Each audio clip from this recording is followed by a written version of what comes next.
Hello and welcome to Vault 33, a podcast for Amazon Prime's Fallout. We are your hosts, Andrew Sorsini, Dwayne D, and Tosin Andrew. We just watched the 4th episode of the 2nd season of Fallout, entitled The Demon in the Snow. We assume you have as well. Total spoilers ahead, so let's dive into the aftertalk. But before we do, remember to follow us on Twitter and Blue Sky. We've had a Blue Sky account from the beginning, but it hasn't really been activated. But now it's been reactivated. We're up on there. The account for both is at Fallout Vault 33. You can add us on iTunes, Spotify, and other streaming services. Like us, leave us a review. That's how we get noticed. But the best thing, as always, is to spread the word amongst your friends. Word of mouth. That's really the best way to do it. All right, this episode, I want to take a moment here to talk about the writer and the director of this episode, because I feel like these guys are like legends, living legends. So this episode is written by Jane Espenson, who is a sci-fi TV writing legend. This Jane Espenson has been responsible for writing and producing most of Buffy the Vampire Slayer, a series called Warehouse 13, Once Upon a Time, Foundation, Battlestar Galactica, tons of stuff. First of all, you got my heart with Buffy. Yes. But then Warehouse 13 and Battlestar Galactica 2, Warehouse 13 is very underrated, so it's got a lot of fun stuff going on if you don't want to take things too seriously. But Battlestar Galactica, that was like the rebirth of prestige sci-fi. Yeah, for sure. So Jane's been part of that. And this episode was directed by Stephen Williams, who is responsible for producing and directing more episodes of Lost than I think any other you had to go there. person. But also Westworld, Watchmen, The Last of Us. These two together could create quality sci-fi television in their sleep, and I think they have in this particular episode. So you're saying it's quality, but it's like sleepy quality. No, I mean, it's like they don't even have to think about it. Yeah. They have. Well, how come Hollywood isn't giving them big checks to put their own stuff that together? That is a very well, I think Warehouse 13 was Jane Espenson's own creation. I think she created that. And Stephen Williams is just like he's an executor, a journeyman director. Like he goes where when they call for quality people, they go for him. Dwayne, why don't you hit us up with the recap of this week's episode? All right, the recap. We open up with a scene on the Alaskan front during the Great War that's always talked about in the show, when Cooper Howard and Charlie Whiteknife were brothers in arms. Their positions are being overrun by their enemies, the Reds. Charlie's armor's on the blink. Its left arm servos are inoperable. Cooper calls into HQ and asks if they can retreat, but the answer comes back that despite the armor problems, they should find Raider 3. Cooper lies to Charlie and says that the command was for them to return. Charlie, Cooper says, should head back first while Coop covers the rear. Charlie goes back, but Cooper doesn't follow. Instead, he investigates some wreckage, which is growling. Cooper's surprised by 3 enemy soldiers. They shoot at him relentlessly and his armor fails, causing him to fall to the side, all but paralyzed. As the enemy soldiers close in and muse over Cooper and his broken army, a Deathclaw beast rises out of the wreckage and stalks behind them. The slaughter's pretty quick. The Deathclaw seems to contemplate whether or not he should try to dispose of Cooper, but it's distracted by small arms fire and turns away. Cooper receives a radio message that the Reds are in full retreat and the island is secure. Cooper knows it was the monster that turned the tide of the bottle, not the T-45 armor. Up on the surface, in the now, Norman and his team of junior management find a truck with edible dry goods. It becomes clear, between one having been hired at Vault-Tec a week ago and another being Bud Askin's errand boy, that these people were closer to raw recruits than they were to being junior management. Back in Vault 33, a little party's going on. Well, it's a big party. The vault is about to run out of water, and the plants are on rations. But the party's a hit because the food budget for the Endeavor is basically unlimited. It's like playing music while the Titanic is sinking. and it's a terrible idea. The people in Vault 32 are also having a hard time. The vault is a mirror image of their old home, so they accidentally take a left when they should have taken a right, and that leaves people like Woody ending up in the wrong place at the wrong time. He overhears the Vault 33 overseer Betty and his own Vault 32 overseer Steph negotiating about the water that Vault 33 needs from Vault 32 in order to survive. Woody overhears the argument and later, because of protocol, goes directly to Steph in Chet's quarters, where he reports it to Steph, who basically catches and kills the information. While they're discussing Woody's misgivings with Steph's argument with Betty, Chet discovers a false bottom to their sock drawer. In it, he finds a wallet that shows an ID card of Steph. It says she was born in Canadian Annexed Land on the 15th of February in 2045, sorry. Back in Thaddeus' factory, Xander is dead on the floor. A second vertebrate approaches, and Maximus can hear it. Maximus convinces Thaddeus to take Xander's armor and pose as the dead man. Thaddeus agrees because if he doesn't, the Brotherhood would wipe out the ghoul children and make soldiers of the human children. Maximus gets out of his suit, gives it to Thaddeus since no one knows that Xander had a spare. Maximus tells the crew of the vertebrate that the vertebrate he came in there had broken down, so they all hop in one and take off back toward Area 51. Dane meets Maximus on the landing and Maximus confesses Xander's murder to them. Dane tells Xander that Quintus will kill him if he finds out that Xander is dead at Maximus' hand. Maximus tells Dane he's going to take care of Quintus by killing him. He asks that Dane take all of the children away from the complex, and Dane complies. As all of this is happening, Thaddeus is impersonating Xander while talking to Elder McCrae. Dane separates all the children of the chapter and puts them in a safe place, telling them to only come out when the shooting stops. Maximus confronts Quintus, who realizes that Maximus is going to kill him, just as the elders from Yosemite and Coronado attempt to negotiate a separate peace with Thaddeus, whom they still think is Xander from the Commonwealth. After Dane separates the children, they go over to where the fusion diode is installed. Dane takes it, and somehow the elder from the Grand Canyon finds out. He rushes into the cafeteria where the elders from Yosemite and Coronado are with Thaddeus, and he accuses them of stealing the diode. Coronado acts quickly via radio to tell his troops to descend so they can find and secure the fusion diode, and as he does, the Yosemite elder kills him brutally in front of everyone.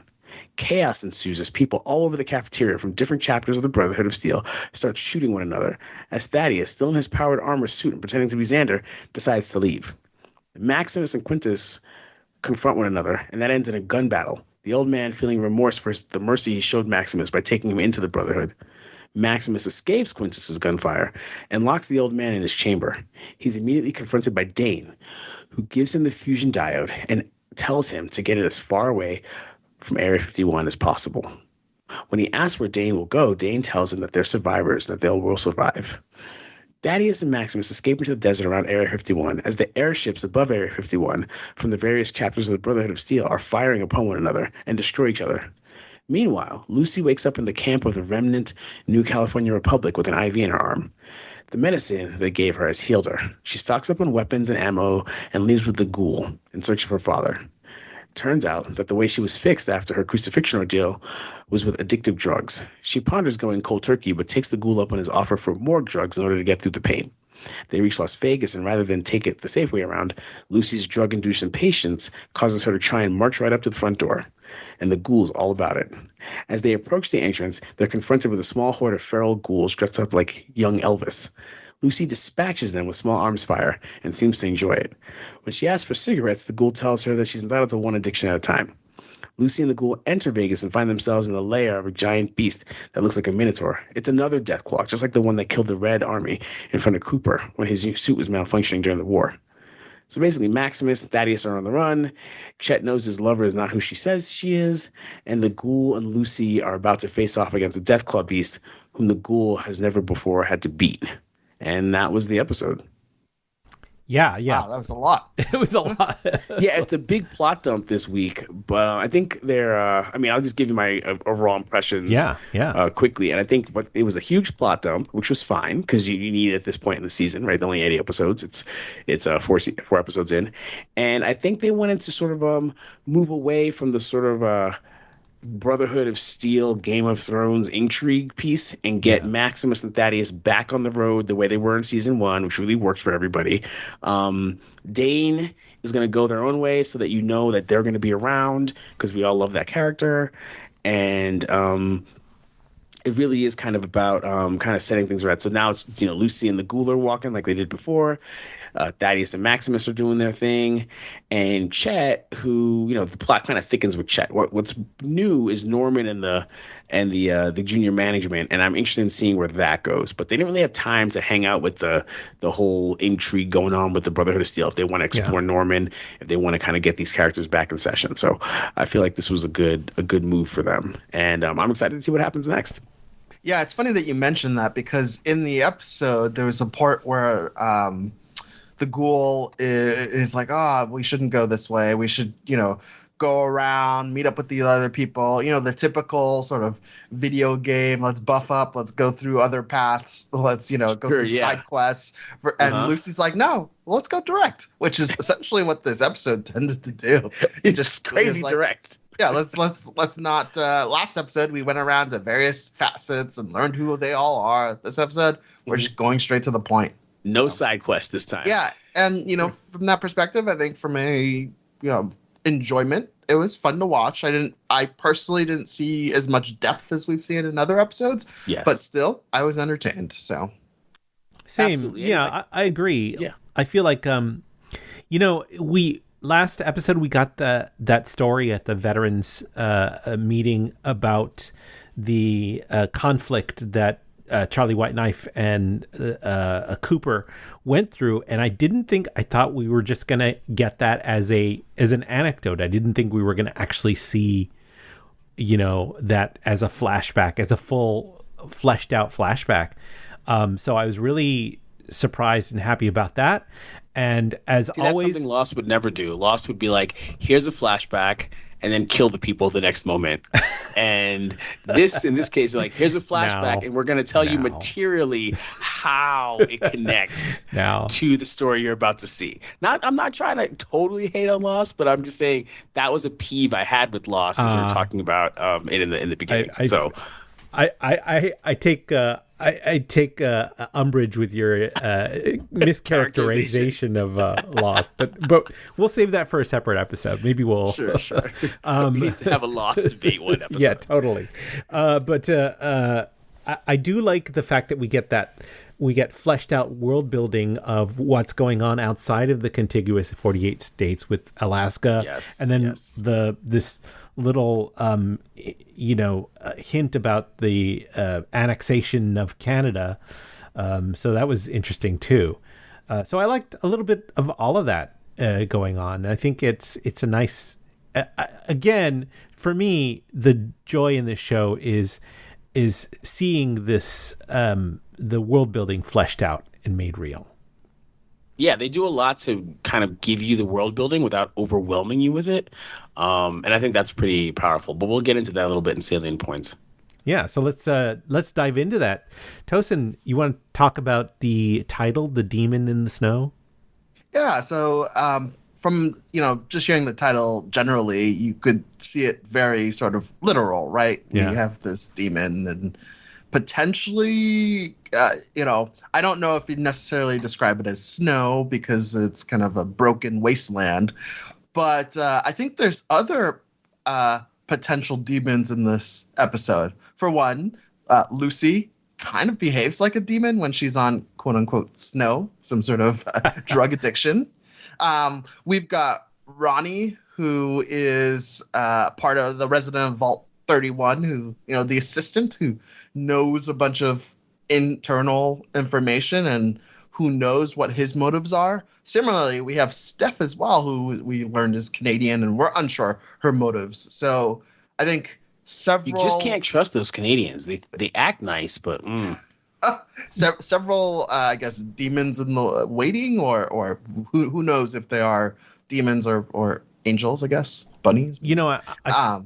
I saw a meme on Reddit that pointed out the most dangerous monster in the wasteland and that it was Stephanie. And I'm like, I'm kind of inclined to agree.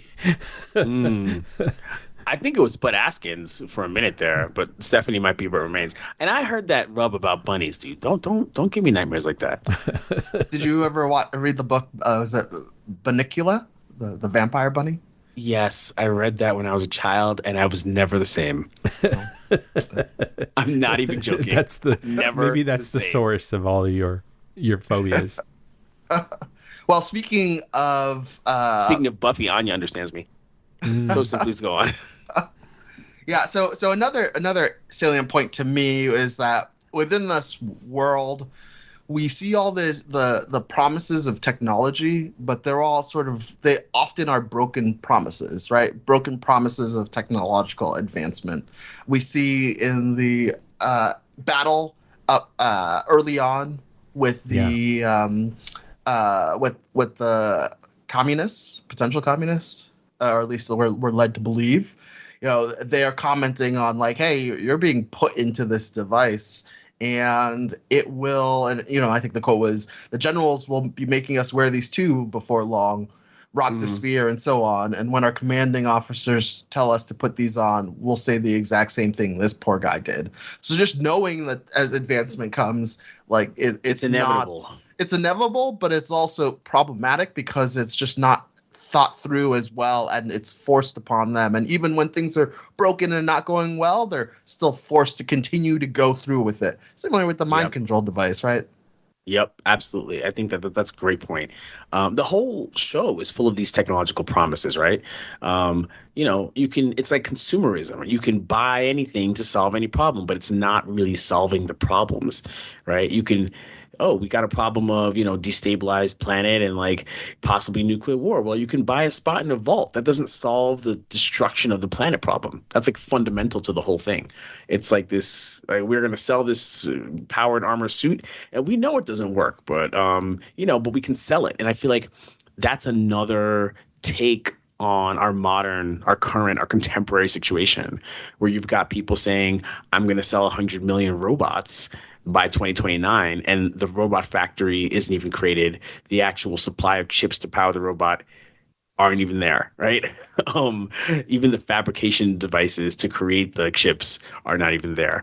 You've got people saying, I'm going to have, Rivian says that it'll have a point-to-point autonomous driving sometime in 2026, which I don't think is going to happen. Like, we've just heard these promises over and over again, and the product doesn't get there. Maybe it can get there, but it just hasn't gotten there yet. So the people who run the companies are very big in making these promises, selling the promise, and the promise doesn't get fulfilled. So you end up with soldiers lying on their sides about to get ripped, shredded by gunfire by their enemies, because they were able to sell, I don't know, congressmen or whatever on this like appropriations bill for these like a powered armored suit. So yeah, I think the promise of technology is getting in the way of humans just being humans.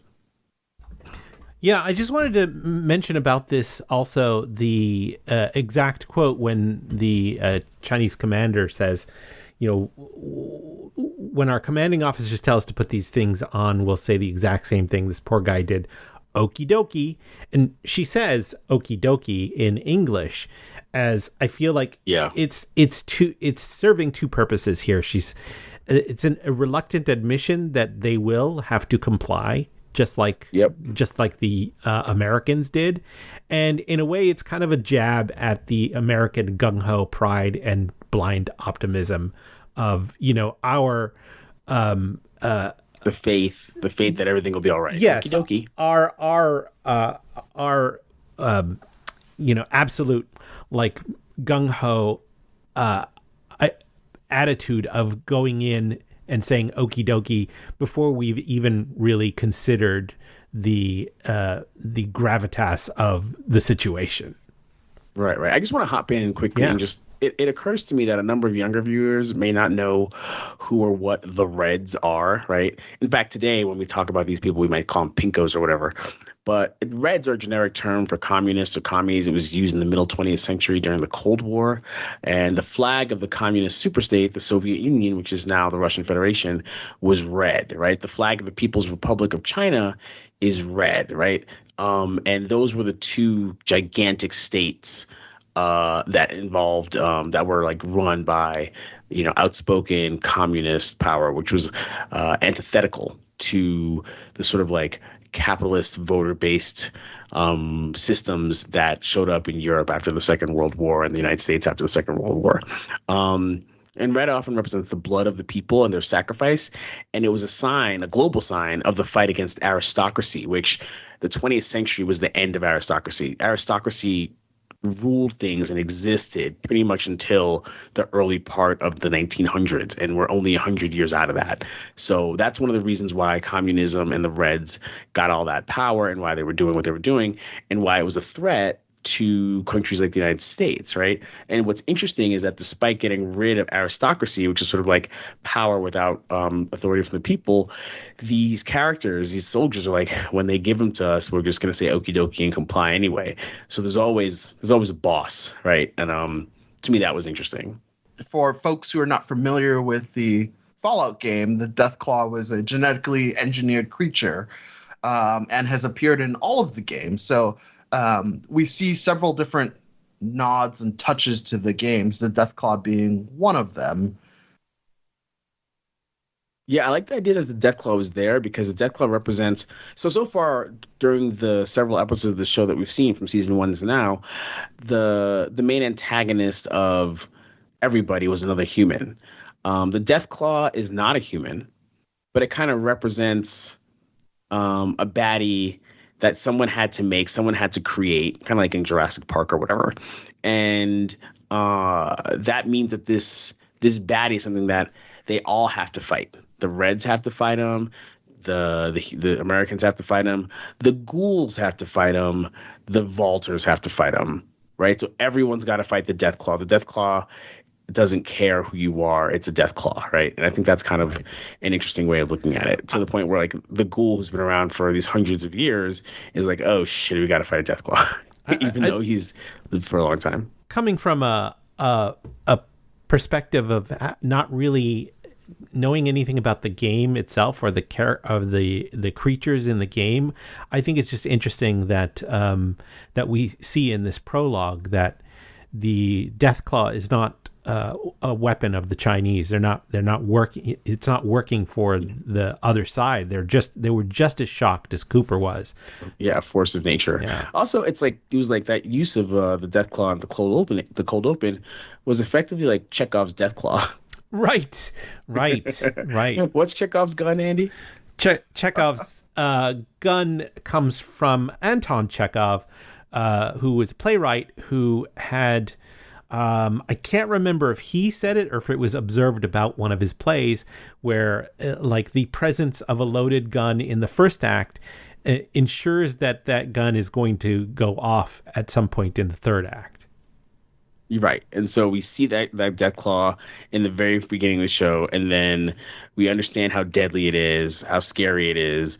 And so at the very ending of the show, when you see the specter of the Deathclaw or the silhouette of the Deathclaw before you, you're like, oh shit, this is going to be some shit. Because we were worried about Cooper, even though he was in an armored suit. Yeah. And Cooper's not in an armored suit anymore. So yes. Yeah. Well, so another game reference is the Sunset Sarsaparilla, which is the actual producer of the drinks that were being bottled. So I really love the. It sounds delicious, doesn't it? Sounds like something from the South. Sunset Sarsaparilla. They Costco for a period of time was selling Fallout drinks. As marketing of the show. There was definitely check it out. They may still even have them on shelves. I'm not quite sure, but if you're into, I think one of them was like root beer or whatever. We'll put it in the ephemera for anyone who's interested. Another thing we saw come from the game were the Elvis impersonator ghouls, and they represent the decayed remnants from the King's faction from Fallout New Vegas. And that kind of symbolized the Wasteland's erosion of pre-war culture and minor factions. Right, pre-war, obviously there were a whole bunch of Elvis people, Elvis impersonators.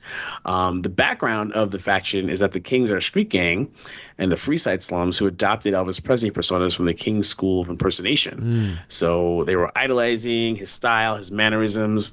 Over a decade post New Vegas events, they become kind of feral or like hostile ghouls, showing, kind of the unkind toll that time takes on independent groups amid like the NCR, the Legion, and these guys, the conflicts, and also like the Brotherhood of Steel conflicts.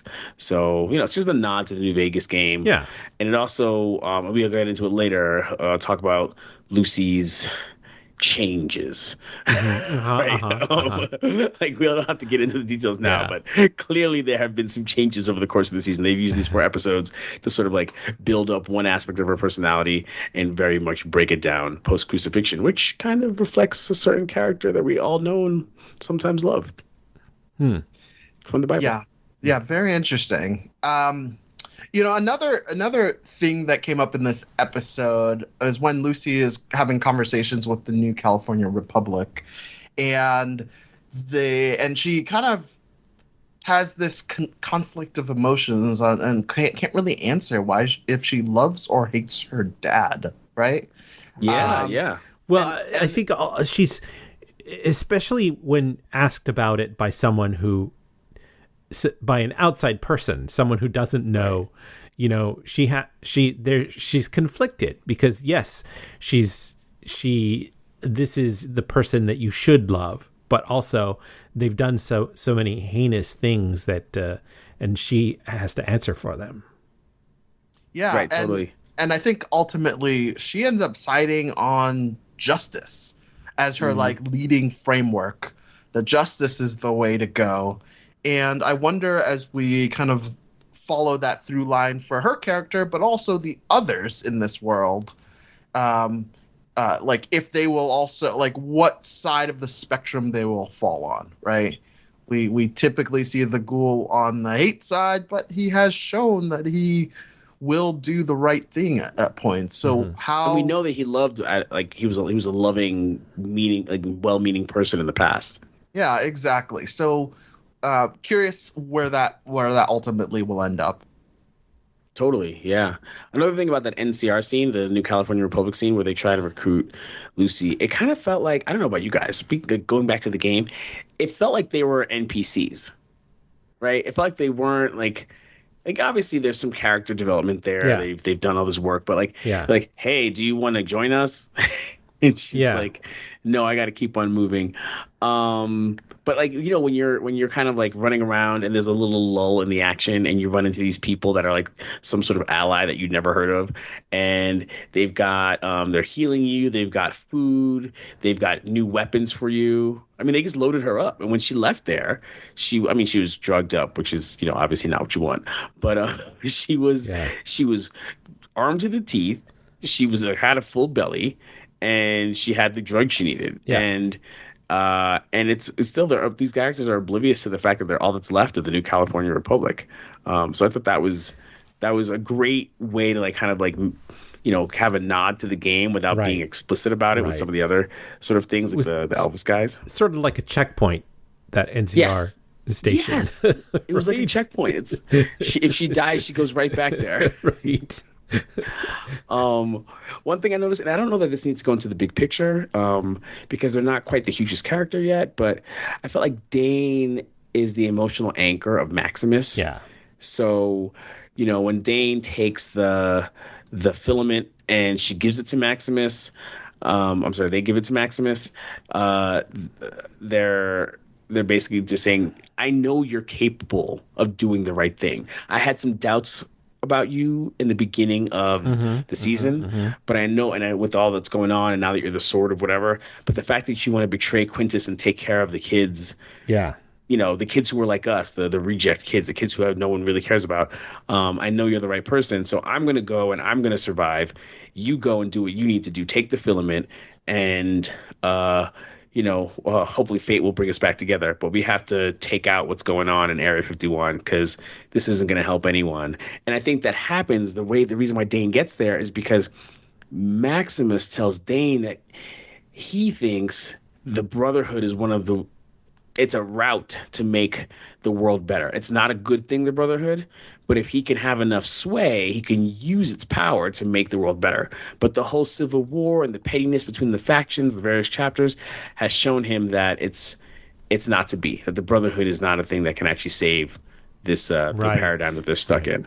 And so when Dane realizes that, she's like, it may not be the Brotherhood, but if we take this, diode, this fusion diode, then maybe you can find another way. In the meanwhile, I'll take care of these like kids and make sure they don't become Brotherhood, slaves like we did. And I think that's powerful. I'm really curious to see where that thread goes, because it's interesting also that we get a literal and figurative like crashing of the Brotherhood.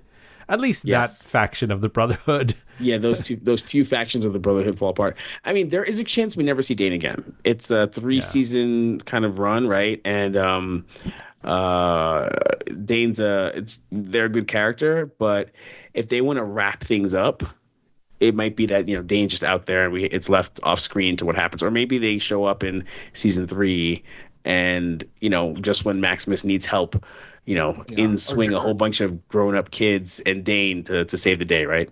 Yeah, or during the award ceremony, when Princess Leia is putting the medals. Right.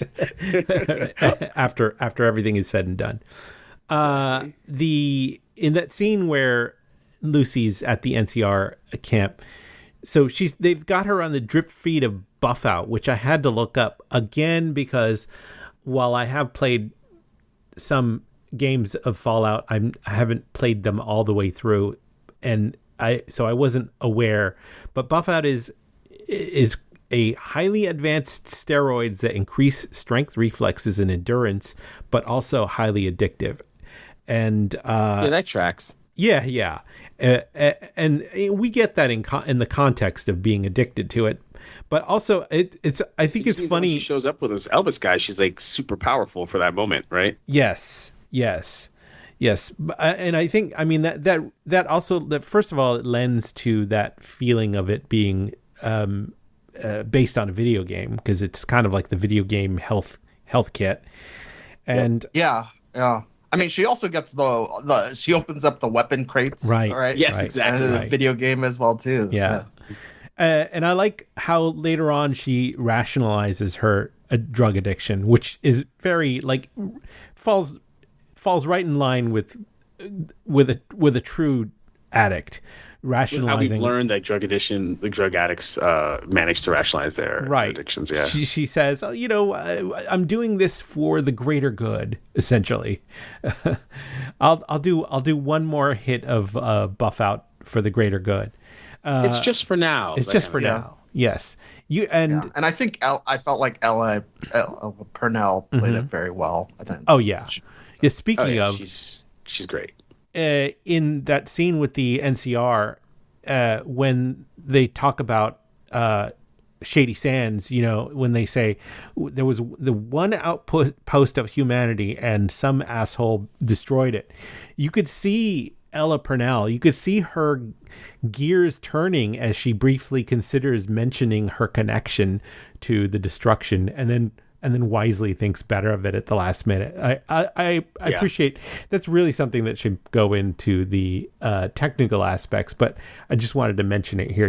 I appreciate seeing that character's gears turning and deciding, I'm not going to mention the fact that that's my dad who did that. Totally. I also I can't get over how, I honestly think that when they cast her and Kyle MacLachlan, they were thinking about the fact that they don't look alike, but there's faces that they make that resemble one another. Mm-hmm, mm-hmm. Right? There's this kind of resolute mouth shape that they both make.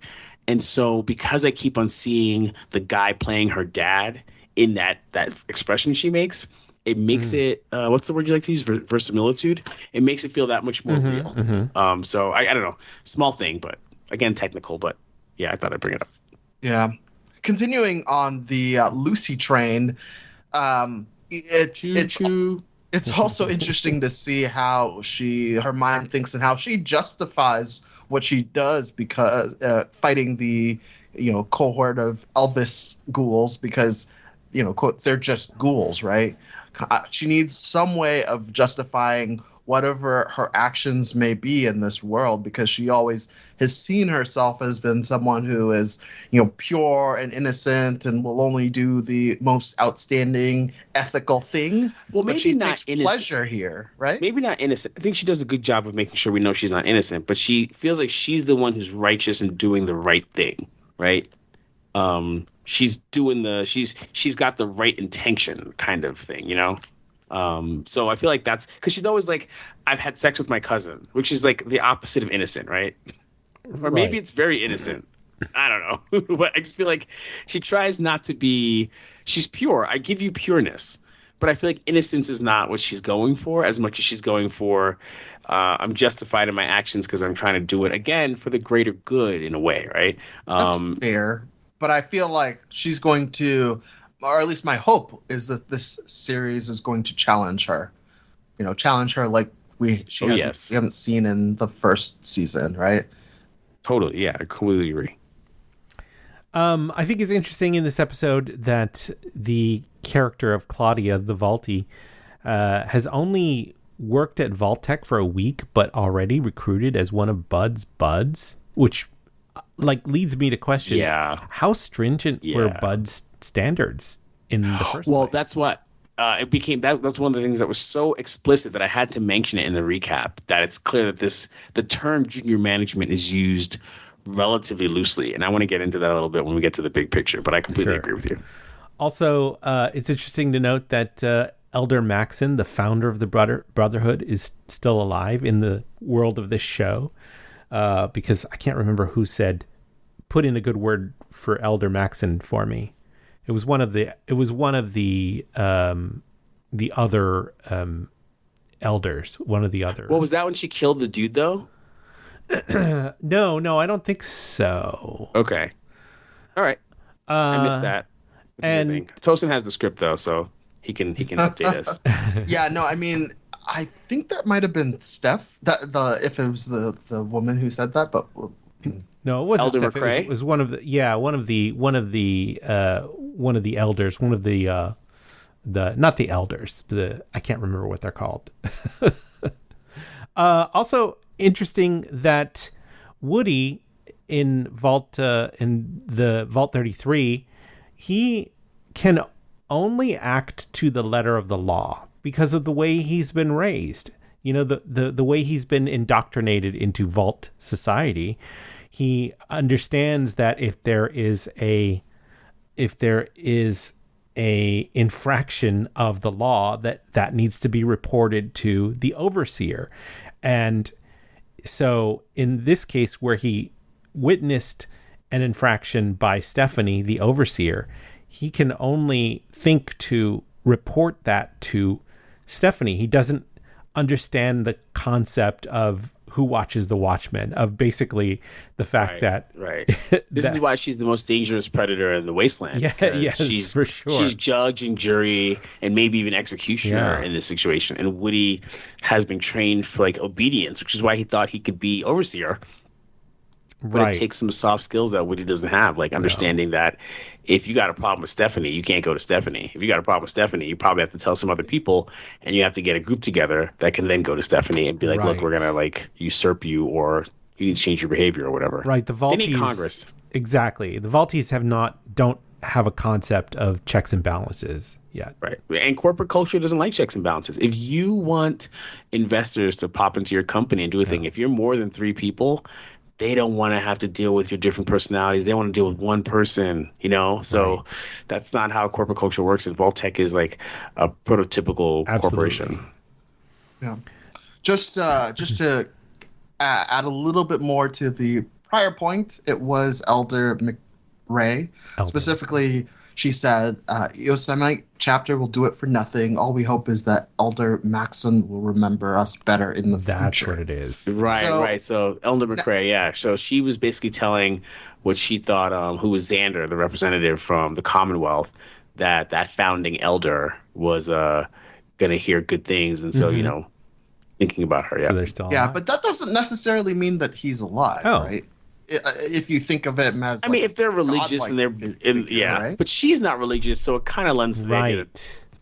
that I mean, she's specifically not religious. They really like banged us over the head with the fact that she's not religious. Yeah, that's fair. That's a good point.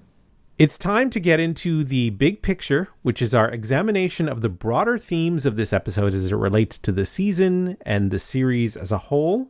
Tosin, why don't you kick us off with a big picture point? So one of my big picture points is this theme of control. So we hear Rodriguez, as part of the NCR, say some assholes saw the first sign of civilization taking shape on the wasteland in over 100 years and chose to burn it all down. And that's what we know Hank decided to do. But it seems like control, to have the ultimate control, what we've learned is that ultimately it necessitates ruin, right? Necessitates that aspect of burning everything down. And we see everyone's fighting. Things can't be reformed. You got to wipe it out and start anew. Right. And everyone's been fighting for control. While on the other flip side, we've got Maximus, who just sees himself as a passenger, where things just happen to him, where he has no control, where it looks like he wants to take initiative, but he's just still uncertain on himself and uncertain on what the right thing to do. And although I think that was one of the things that changed in this episode. I think this character developed into one when he's sitting there in front of Dane and he's like, well, I guess at the end of last episode when he decides to kill Xander because Xander's going to kill children. And then he's like, Dane, I'm going to have to kill Quintus. So he goes from being this passenger to saying, these people don't know what they're doing, or what they're doing is not even in line with their own values. Or I guess with the killing of ghouls it is. But like, you know, the idea of just like wiping people out. He's like, this is not right. So I'm going to have to do what's right, which is kind of what Elder Maxon did, right? He saw these experiments and he's like, this is not right. So I'm going to have to do what's right. And he wiped them out. So I feel like it's his own journey, but I do think you're correct that he totally was like a passenger for a minute. And then he's like, I can't be a passenger anymore. And that's why ships are exploding over the Area 51.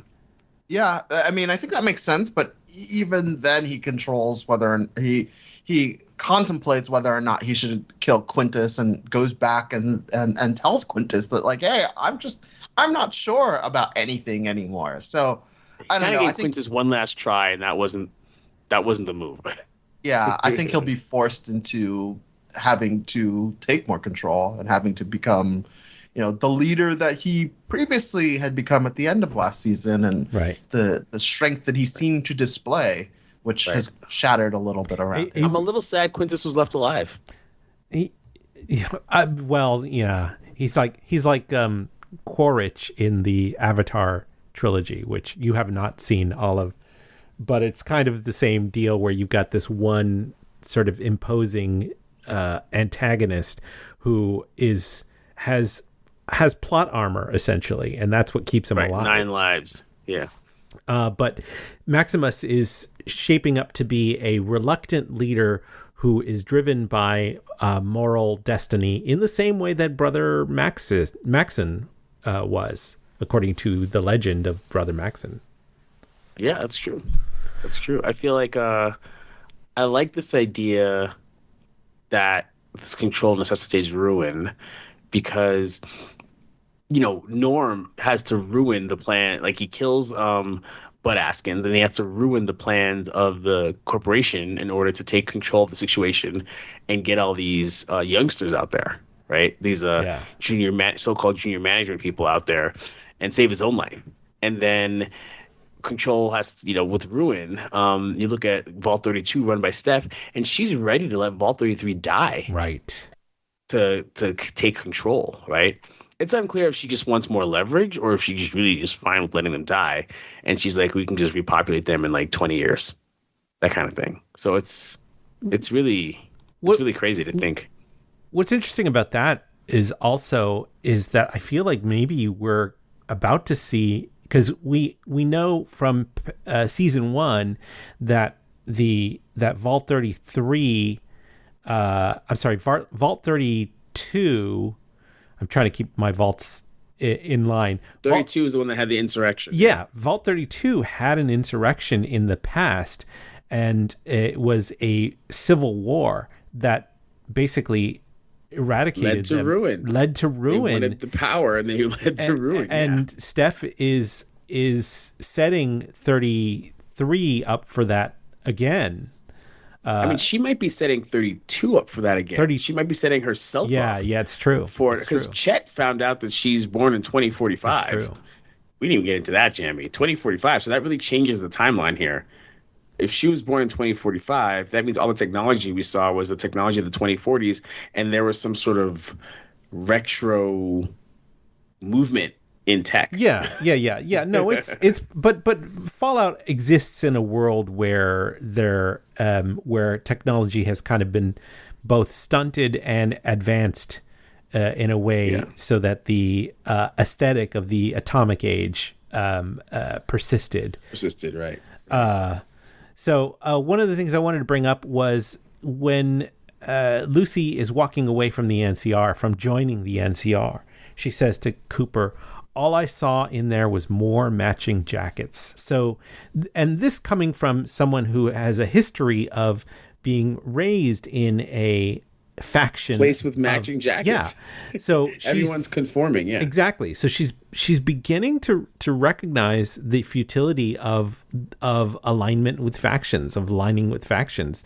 She's beginning to see, okay, well, the idea of being part of a faction is kind of illusory, that it doesn't necessarily bring out the best in you, and maybe it forces you to conform to philosophies that aren't necessarily holistically beneficial to the community.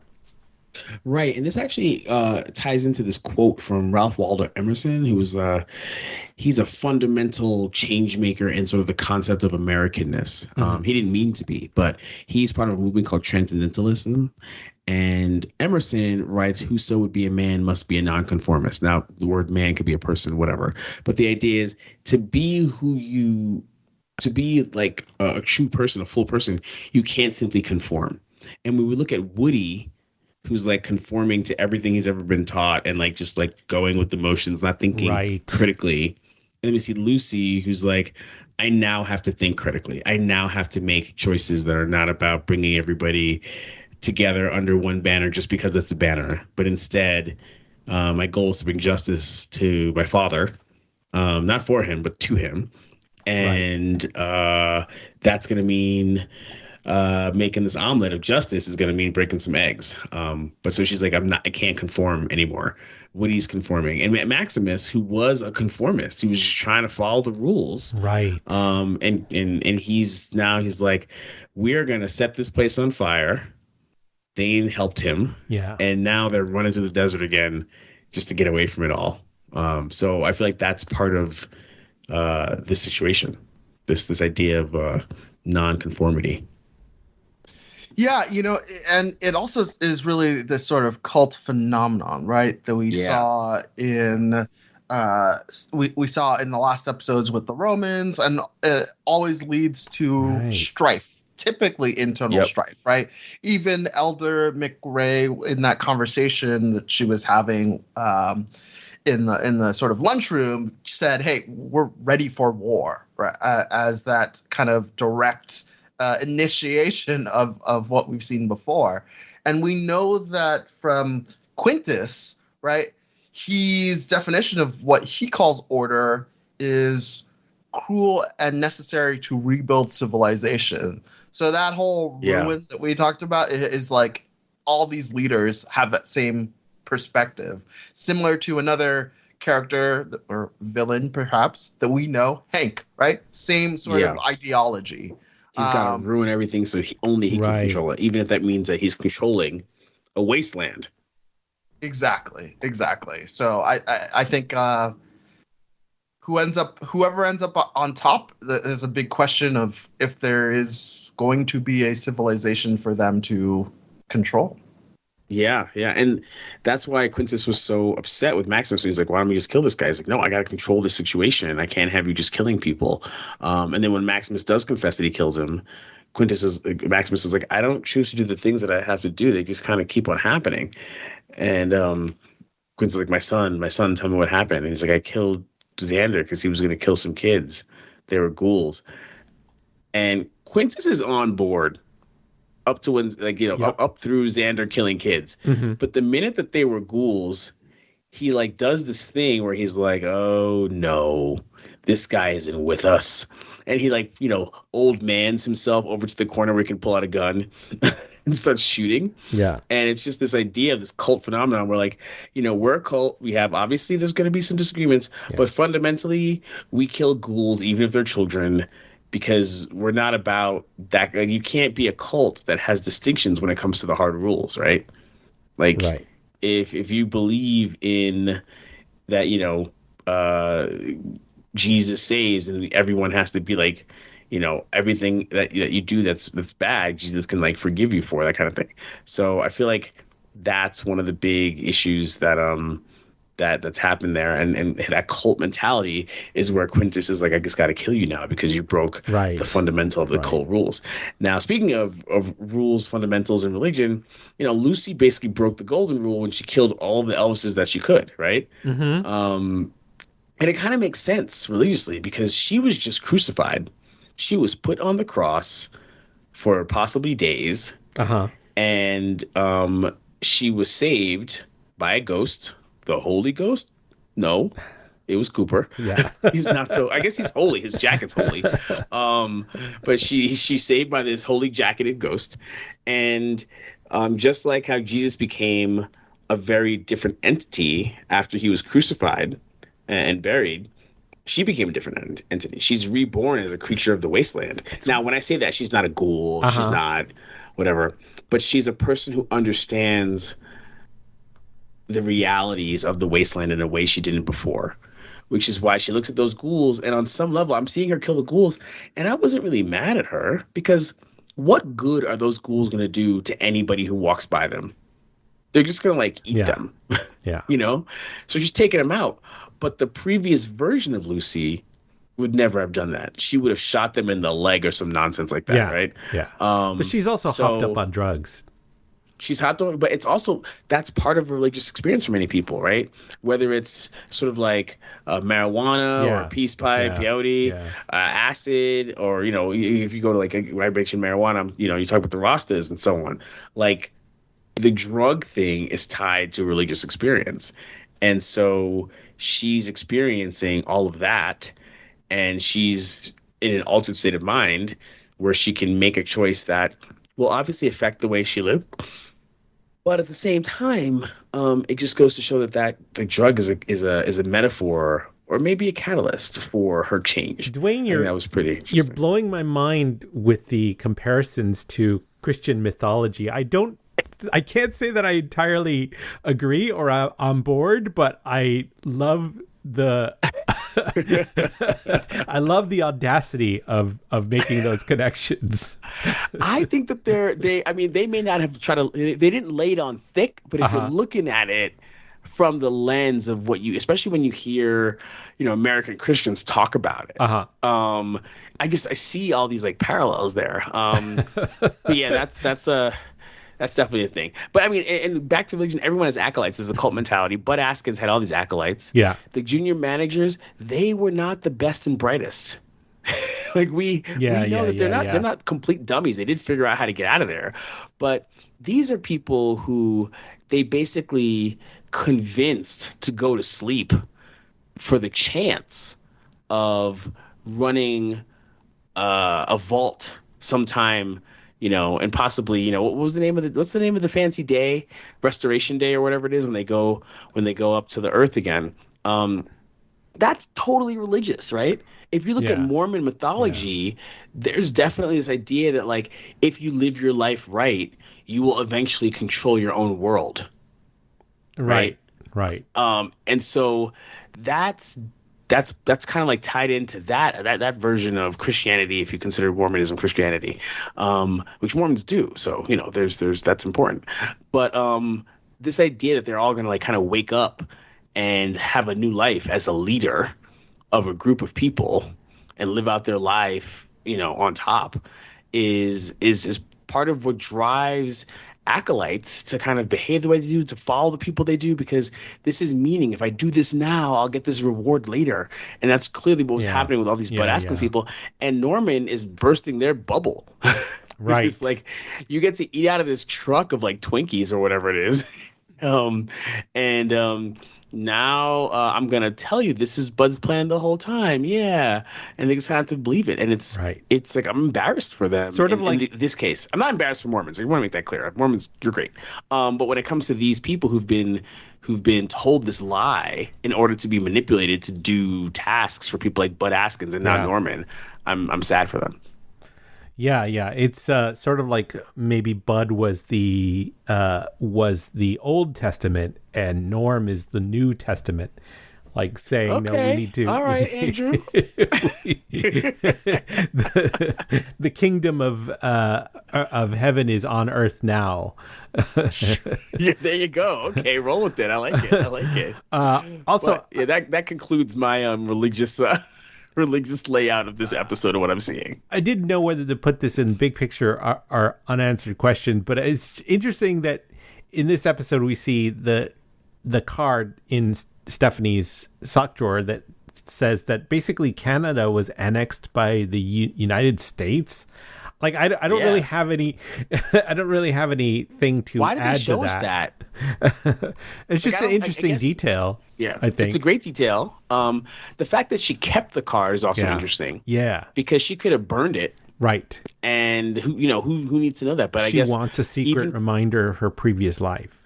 Right. Even for Stephanie, she's like, okay, this is a link to who I was. Yeah. I mean, she keeps her name and everything. Right. But yeah, it's also interesting that like your leader doesn't even have, like, this is a very American enterprise, the Vault 32, 33, 31. And they like grow up with these American traditions and these American things. And then the leader is a Canadian. A conquered Canadian. Right. So that is interesting to me. But I wonder if this is, I think Chet needs a bit of a boost as a character. And so I do wonder how that's going to work. But yeah, I mean, Steph is deliciously evil. And Betty is also super interesting because she's both evil and yet she's well-meaning. When it comes to her role and responsibility. And the weird thing to remember is that when Betty is talking to Steph, they were born at the same time. Mm-hmm. They're both middle managers. It's just that Steph was frozen for longer. Yeah. Right? So she came out 40 years ago. Steph came out maybe, 5-6 years ago? Right. She showed up 6 years ago, 2 triennials ago or whatever. So... Steph isn't just talking to some random person. She's talking to a person she trained with. A peer. And she's willing, peer, that she's willing to just discard. And they're special peers because they came up together for this scam. And now they're going to scam. Now she's trying to scam her fellow scammer who you think she'd have some sort of camaraderie with. But it's just very, very interesting. All right. It's time to get into some unanswered questions. Tosin, do you have some unanswered questions for us? Yeah. What's in the box? I mean, I just had to say that. Oh, man. The keepsake come box. on. I'm sure we're going to hear about it What's in the later. box? But yeah, that's first. Second question, not really a big one, but hey, the ghoul doesn't want to go the direct route. Yeah. We've learned astutely from Dwayne earlier that the Elvises are a faction from Fallout, the game. So was it just that, or was it something else, or did he kind of sense the presence? So sense the presence of the demon of the demon, or it certainly is the hard way. It's certainly going through, what is it, Freeport or whatever they called it, would have been the easier way, even though it was the long way. So I want to know, what is Future Enterprise Ventures, which was name checked by Ronnie McCurtry, who was one of the vaulters who Norm is leading out of Vault 31. He was the one that said that he used to take lunch orders for everyone. Ah, that's right. Yeah. That's right. I was the guy taking the orders for this guy, so I should kind of maybe be a leader. And Norm's like, yeah, okay. Yeah. And so he says to Norm, Future Enterprise Ventures is the part maybe of the that was phase 2. Yeah, maybe that was the the subsidiary that that Vault-Tec was putting in place as a kind of like successor. Let's call it second foundation kind of thing. So yeah, I mean we got to figure that out. Yeah, totally. We're seeding some lore in for upcoming episodes. I mean, Fallout likes to move quickly. Yeah. We're in New Vegas this season, and they like to move quickly through the various bits of lore and intellectual property that they have. So it's cool to mention it. I hope we see it. I mean, they did it last time with the war. So I'm kind of excited for what that can mean. Yeah, and they don't have like an established timeline like The Last of Us does, for example, where no, I mean, well, now that we know when Steph's born, there kind of is an established timeline. Well, there's a timeline that's establishing. They don't have an established timeline of how much narrative they have to squeeze into how many episodes. Oh, is that's what I'm true. saying. Absolutely, yeah. With Last of Us, we know exactly where the story is going, and we know exactly what they have to check off per episode. And Fallout, it's kind of like, everything is in the world building, so it's kind of a free-for-all how they totally dose it out to open us. World. Yes. Do we have some ephemera before we sign off this episode? Just the quote, whoso would be a man must be a nonconformist, from American transcendentalist Ralph Waldo Emerson, which appeared in his influential essay, Self-Reliance, from 1841. It means that true individuality and authenticity and moral strength should come from trusting your own inner convictions, resisting societal pressures, and thinking independently rather than blindly following the crowd. Since he believed the integrity of the mind was the highest and most sacred principle. So he's building onto Kant, who's like, I think, therefore I am. Well, what are you thinking? You got to think for yourself. So, we see Lucy and Woody as contrasts here. And we definitely see a tangential version of that when it comes to Maximus. So I feel like that's pretty powerful for this episode. I feel like we need more of that these days in general. Oh, not to editorialize, but there you go. But so the thing is, on what level do you want your nation to be wholly nonconformist to the point where they're just kind of always arguing or like pushing each other down to get up in this kind of zero-sum way? And at what point do you want your nation to be, harmonious, like in the best days of Vault 33? And I think that is a kind of tension that a society has to pull. It seems like that tension might have been adequately balanced in the New California Republic, but we'll never know because it got destroyed and we haven't seen it. So it certainly wasn't balanced in the world before the New California Republic, and it certainly wasn't balanced in the vaults. So we got to understand what's going on. But it's that's part of the balance of what all these different factions want when they recreate society in their image. Right. All right, that is going to do it for this episode of Vault 33. I'm going to go around the table. I'm going to start with you, Dwayne, and ask, where can people find your work on the internet when you're not talking about Fallout on Prime? Check me out on Blue Sky. I like to hang out on Blue Sky. I'm also on Twitter, but I like Blue Sky better. Tosin, what about you? Yeah, you can also find me on Blue Sky as well, Toast4321. What about yourself, Andy? I'm on all the socials, Blue Sky, Twitter, Facebook, my Blue Sky, and my handle is Mr. Babyman on most of those socials. Our Twitter handle for the show and also on Blue Sky is Fallout Vault 33. We're on all the major podcast distribution networks again. So join us next time when we cover the 5th episode of Fallout Season 2, which is entitled The Wrangler. Until then, please tweet us and leave us a comment on iTunes, and we will see you soon. All right. Thanks, guys. Why don't you crawl out to the fallout back to